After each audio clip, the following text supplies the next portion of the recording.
Good morning, friends and teacher. I present the thought of the day. Please listen to me carefully. God help those who listen, who help who help themselves. who help themselves. दोबारा बोलो, God help those God help हाँ those हाँ who help themselves. themselves। ठीक, अर्थ बताओ। भगवान उनकी मदद करते हैं जो स्वयं की मदद जो स्वयं की मदद करते हैं। जो स्वयं की मदद करते हैं। चलिए, भगवान उसी की मदद करता है जो स्वयं की मदद करते हैं। स्वयं की मदद कैसे होती है? जैसे लोग मेहनत नहीं करोगे तो भगवान आकर के पेपर दे देंगे, पेपर में अच्छा लिख लेंगे, पास करा देंगे आपको। भगवान कराया किसी को पास? आज तक किसी ने बिना लिखे कोई पास हुआ आज तक? कोई नहीं हुआ, है ना? तो लिखना पड़ता है, मेहनत करनी पड़ती है। भगवान उसी की मदद करता है जो स्वयं अपनी मदद करता है, यानी जो स्वयं काम करेगा, यानी कर्म करेगा तभी भगवान आपकी मदद करेंगे। अगर आप कर्म ही नहीं करेंगे तो भगवान भी आपकी मदद नहीं करेंगे। ठीक है, हाँ, इस बात को ध्यान में रख लो। भगवान उसी की मदद करेंगे जो स्वयं अपनी मदद करेगा, यानी खुद काम करेगा। और बिना काम किए भगवान भी नहीं देते, पता आपको? हाँ, बिना काम के भगवान भी नहीं देते आपको कर्म करना ही पड़ेगा। परोपकाराय फलंत वृक्षा, परोपकाराय वहन्ति नद्यः, परोपकाराय दुहन्ति गावः, परोपकारार्थमिदं शरीरम। परोपकाराय फलन्ति वृक्षा, देखो वृक्षों पे फल, परोपकार, फल अपने आप खाते हैं वृक्ष, क्या कि हम लोग खाते हैं? पशु पक्षी मनुष्य सब हम लोग खाते हैं ना वृक्षों के फल। वृक्ष को कभी फल खाते हुए देखा आपने? फल नहीं। तो परोपकार के लिए, यानी दूसरे के उपकार के लिए, दूसरे की भलाई के लिए वृक्षों पे फल लगते हैं, नहीं लगते हैं? उन फलों को हम मनुष्य खाते हैं या पशु पक्षी खाते हैं? नहीं खाते हैं। हाँ, ऐसे ही परोपकाराय वहन्ति नद्यः, नदी पानी स्वयं पी लेती अपना? नहीं, उसका पानी भी हम कौन? मनुष्य और पशु पक्षी जंतु जीव, है ना, जितने भी पृथ्वी में है वो नदी या पानी पीते हैं, है ना? वो स्वयं नहीं पीती अपना पानी, पीती है? नहीं पीती है। परोपकार दूध गाँव, गाय भी दूध देती ना भाई, हम गाय का दूध लेते कि नहीं लेते? तो ये भी परोपकार हो गया, गाय का नहीं हो गया? वो भी परोपकार करती है। इस परोपकार के लिए गाय दूध देती है ना? वो अपना दूध स्वयं पी लेती है? नहीं, उसका दूध भी हम लेते हैं, नहीं लेते? ठीक, परोपकारार्थमिदं शरीरम। और अंत में ये कहा गया है कि जो हमारा शरीर है ये परोपकार के लिए, दूसरे की भलाई के लिए बना गया है, बनाया गया है, बना हुआ है। इसलिए हमको परोपकार करना चाहिए। कुल मिला के सार क्या है?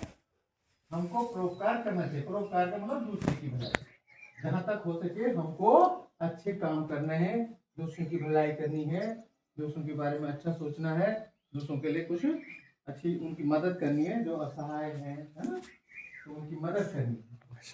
ठीक है, आप किस तरह से कर सकते हैं? आपके पास भी बहुत सारे ऑप्शन हैं।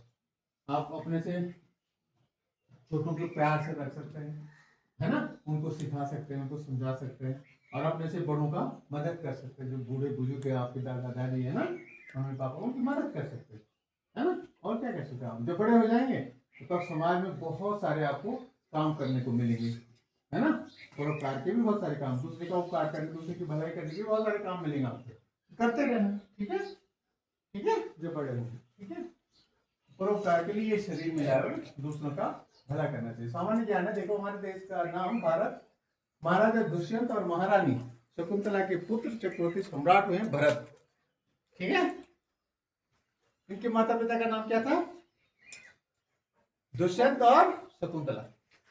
उनके पुत्र हुए हैं, चक्रवर्ती सम्राट बने ये भरत, और उन्हीं के नाम से हमारे देश का नाम भारत भी है ना? इंडिया तो अंग्रेजों का रखा हुआ है, लेकिन क्या है? भारत नहीं है। भारत लिखा रहता है ना, भारत जगह जगह आपने देखा होगा, एम्बलम में और बहुत सारे जो हमारे नेशनल सिंबल्स हैं उनमें सब जगह भारत लिखा होता है, नहीं होता है? तो भारत है हमारे देश का नाम, नहीं है? और ये भारत देश का नाम भारत कैसे पड़ा? एक सम्राट हुए हैं भरत, उनके माता पिता का नाम था दुष्यंत और शकुंतला, है ना? और ये चक्रवर्ती सम्राट हुए हैं भरत। ठीक है बेटा, उनके नाम से हमारे देश का नाम भारत पड़ा। मेरा बात समझ में आ गई? हाँ, तो ये भारत का मतलब, एक्चुअली भारत का मतलब होता है ज्ञान, प्रकाश या साधना में लीन, है ना। भारत का अर्थ क्या है? हमारे देश का नाम भारत का अर्थ क्या है? कोई पूछेगा तो उसका मतलब होता है ज्ञान, प्रकाश या साधना में लीन। भा मैंने होता है ज्ञान के, हाँ, हाँ, और रत मैंने होता है लीन। लीन, ये ज्ञान में लीन। तो ठीक है, ज्ञान, प्रकाश और तपस्या में लीन। भा, भा से मतलब ज्ञान से है, रत लीन, इन्वॉल्व। ठीक है, चलो सामने देखो। Daily black board update 1995 1995, 1995। Day कौन सा? सैटरडे। डे कौन सा? सैटरडे। डेट कौन सी है? 11 अप्रैल 2026। ठीक हो गया। और आज का विचार देखिए वहां पे, टुडेज थॉट। जीवन में किसी भी बड़े लक्ष्य को पाने के लिए धैर्य और निरंतरता की जरूरत होती है। परसिवेरेंस, आप निरंतर काम करते रहो।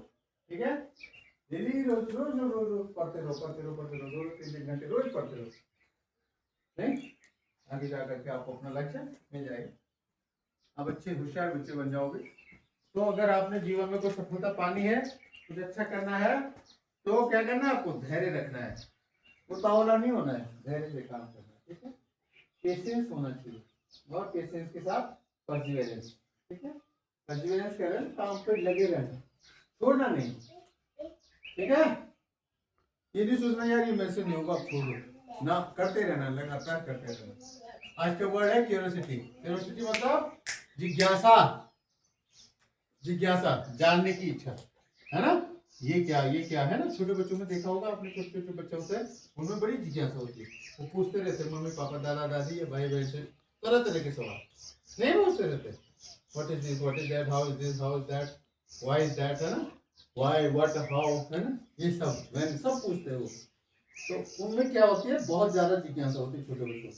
क्यूरियोसिटी, क्या बोलते हैं उसको? क्यूरियोसिटी। स्पेलिंग देख लो, CURIOSITY, क्यूरियोसिटी, जिज्ञासा। आज का जो जीके है, मानव शरीर की सबसे बड़ी ग्रंथि कौन सी होती है? यकृत, लिवर। ठीक है, सेकंड ब्रेन भी कहते हैं उसको। लिवर हमारा क्या होता है? सबसे बड़ी ग्रंथि। ठीक है, तो इसको सेकंड ब्रेन भी कहते हैं। ठीक है, हाँ, वो बहुत सारी चीजों को, देखो कोई चीज हम ऐसे खा लेते हैं कि हम पचते नहीं है, जरूरत नहीं होती, तो तुरंत उल्टी होती कि नहीं होती? हाँ, तो वो किसका एक्शन है? ब्रेन का थोड़ी है वो, यकृत का है वो एक्शन। वो कहते हैं ये नहीं चाहिए, अब सबसे बाहर डाल देता है। वो ब्रेन को संकेत देता है, ए भाई ये गड़बड़ आ गया, ये जहर आ गया अंदर शरीर में, वो तुरंत उल्टी कर दे। तो कोई ऐसी चीज जो बासी हो, जिसमें बैक्टीरिया हो, तो वो एक सूचना देता है ब्रेन को, फेंक इसको बाहर, तो तुरंत उल्टी हो जाती है। ठीक है, तो उसको सेकंड ब्रेन भी कहते हैं। ठीक है, तो यकृत हमारे क्या है? सबसे बड़ी ग्रंथि है हमारे शरीर में। ठीक है, और आज का स्पेशल है, जयंती है, बर्थ एनिवर्सरी महात्मा ज्योतिबा फूले जी की। वो क्या थे? बहुत बड़े समाज सुधारक थे। ठीक है, इनकी जयंती है आज के दिन, 11 अप्रैल 1827 को इनका जन्म हुआ था। सत सत नमन ऐसे महापुरुषों को। और आगे बढ़ते हैं। आज की प्रेरणा बनी कुमारी रुद्राक्षी, और सूरज है कृष्णा। अब कौन से कृष्ण है? छोटे वाले कृष्ण, आज छोटे वाले श्रीकांत। श्रीकांत कृष्ण, है ना। ठीक है, दोनों बच्चों को